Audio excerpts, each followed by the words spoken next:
Assalamualaikum warahmatullahi wabarakatuh. Ensiklopedia Al-Fatih kembali ke hadapan Anda untuk berbagi info Islami. Semoga menginspirasi aktivitas Anda hari ini. Dan jangan lupa klik tombol subscribe dan aktifkan notifikasi tombol lonceng agar tidak tertinggal berita terbaru dari Ensiklopedia Al-Fatih.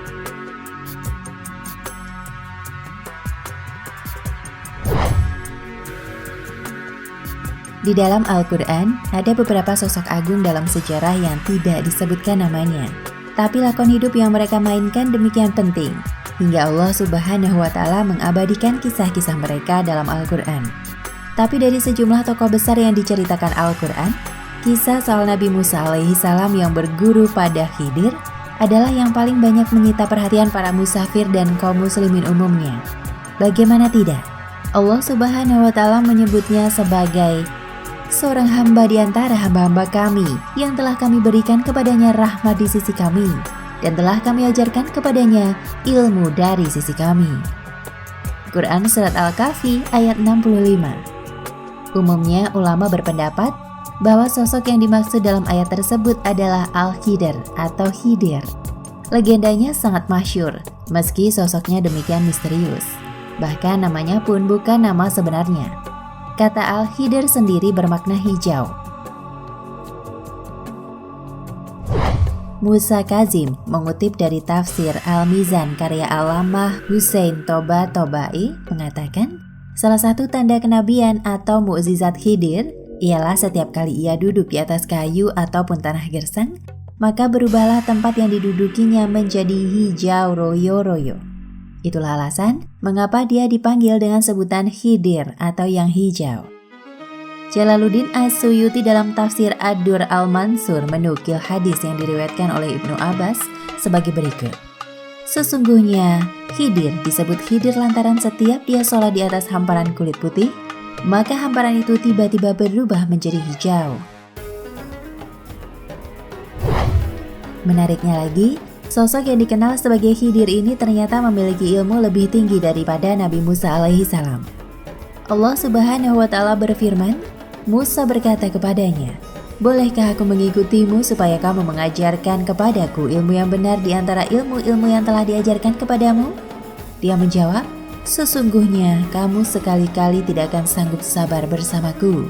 Dan bagaimana kamu dapat sabar atas sesuatu yang kamu belum mempunyai pengetahuan yang cukup tentang hal itu?" Musa berkata, "Insya Allah kamu akan mendapati aku sebagai orang yang sabar, dan aku tidak akan menentangmu dalam suatu urusan apapun." Dia berkata, "Jika kamu mengikutiku maka janganlah kamu menanyakan kepadaku tentang sesuatu pun sampai aku sendiri menerangkannya kepadamu."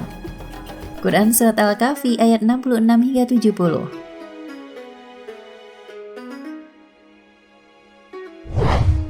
Meski sosoknya sangat misterius, tapi mungkin karena kedudukannya yang demikian tinggi, para sejarawan dan ulama tak pernah letih menyingkap tabir di balik identitas Khidir. Menurut berbagai riwayat, nama Nabi Khidir yang sebenarnya adalah Talia bin Malik bin Abir bin Arfahsyad bin Sam atau Shem bin Nuh. Ia adalah seorang anak raja pada zaman kenabian Zulkarnain alaihi salam. Dia adalah salah satu orang yang telah memutuskan melepaskan singgasananya demi menjadi hamba Allah Subhanahu wa Ta'ala. Terkait bagaimana Khidir akhirnya memutuskan untuk menempuh jalan penghambaan, kami ingin mengutip pemaparan yang sangat apik tentang jejak ruhani Nabi Khidir yang ditulis oleh Musa Kazim dan Alfian Hamzah dalam buku Menyerap Energi Ketuhanan halaman 2 hingga 4. Berikut ini tulisnya. Terlahir sebagai seorang pangeran, Khidir sebenarnya sudah mendapatkan semua kemewahan dunia yang diinginkannya. Tapi keinginan Khidir bukan itu. Dia ingin sesuatu yang sempurna, yang abadi, yang bisa menjawab segala ketidakpuasan sekali untuk selamanya. Tapi dia juga sadar bahwa dunia ini terlalu licin untuk keinginan besarnya itu. Toh singgasana bisa lapuk, kekayaan bisa hangus, kecantikan bisa memudar, hasrat bisa surut, umur lebih-lebih. Tapi jiwanya sudah terlanjur gelisah. Pasti ada sesuatu seperti yang dia inginkan itu. Pasti ada, dan dia harus menemukannya sebelum usianya habis. Dia kemudian meneruskan pencariannya. Dia mencari dan terus mencari. Hingga akhirnya dia berhenti di sebuah titik. Dia menemukan Tuhan. Awalnya dia hanya melihat kehadiran Tuhan pada hal-hal yang tampak besar di mata. Pada awan yang berarak, pada langit yang tak bertiang, pada bumi yang membentang, pada sungai yang berkelok, pada burung yang melayang, pada manusia yang beragam. Dia terpukau dan mulai menenggelamkan dirinya dalam kebaktian. Ini wujud syukurnya. Dari situ, ia mulai merasakan kejernihan hati dan pikiran. Mulai merasa terhubung langsung dengan Tuhan yang tinggi. Dia juga senang bisa menyadari betapa kasih sayang dan perhatian Tuhan terus menyokong kehidupannya, membuatnya bisa hadir dan menikmati segala yang ada di dunia ini, dari sebelumnya yang tak pernah ada sama sekali. Dia lalu semakin tenggelam dalam peribadatan. Syukurnya menjadi tak putus-putus. Hingga suatu ketika, dia merasa seperti orang yang sedang digulung tsunami kesadaran baru. Dia mendadak bisa merasakan bahwa dunia yang sedang dia pijak, dunia yang berputar, dunia tempat miliaran orang bergerak ke sana kemari, dunia yang menampung segala keragaman dan tingkah penghuninya, hanyalah sebuah mimpi. Iya, mimpi yang terlihat nyata pada mereka yang nuraninya tertidur pulas. Kini dalam kesadaran barunya itu, yang dia saksikan hanyalah Tuhan. Dia bisa melihat Tuhan hadir di segala penjuru, di tikungan jalan, di tembok yang tegak, pada laut yang bergelok, pada tubuhnya sendiri. Dia bisa merasakan Tuhan hadir di kedua matanya, dalam desah nafasnya, pada lengkung alisnya, pada pori-pori wajahnya, dalam detak jantungnya, dalam denyut nadinya, bahkan lebih dekat lagi.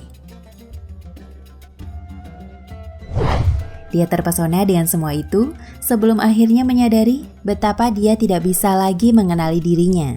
Dia bahkan tidak mampu berkata-kata lagi. Dia bisa layaknya buih yang pingsan dalam dekapan samudra. Tapi dalam kesadarannya yang baru itu dan perasaan dekat dan akrab kepada Tuhan yang menyertainya, dia masih goyah seperti nyiur di tepi pantai. Dia belum mampu mengendalikan kesadaran barunya itu sepenuhnya. Dia belum bisa berlama-lama dalam kemesraan dengan Tuhan. Belakangan dia menyadari kalau ternyata dunia dan alam kesadaran baru yang hadir dalam jiwanya adalah perempuan yang dimadu. Perhatian kepada yang satu menimbulkan iri kepada yang lain. Dia harus memilih. Dan pilihannya jatuh pada yang terakhir. Dia ingin sebuah kemesraan abadi dengan Tuhan yang kuasa, apapun ongkosnya. Dia ingin tak ada lagi mendengar kata perpisahan. Dia mendambakan kebaktian abadi. Tuhan yang kaya raya rupanya menjawab semua keinginannya. Zat agung menarik jiwanya ke kerajaannya, menundukkannya di dekat singgasananya, sebelum akhirnya mengambil alih seluruh dirinya dan menjadikannya seorang hamba di antara hamba-hamba kami yang telah kami berikan kepadanya rahmat dari sisi kami, dan yang telah kami ajarkan kepadanya ilmu dari sisi kami. Jalannya kini sudah terbuka lebar. Ilmu langsung dari Tuhan membuat dia bisa menahan kematian, tak kunjung bisa mendekatinya hingga hari ini. Ilmu juga yang membuat dia bisa membawa nafas kehidupan kemanapun kakinya melangkah hingga detik ini. Nah pemirsa Ensiklopedia Al-Fatih, sampai di sini perjumpaan kita kali ini. Semoga menginspirasi.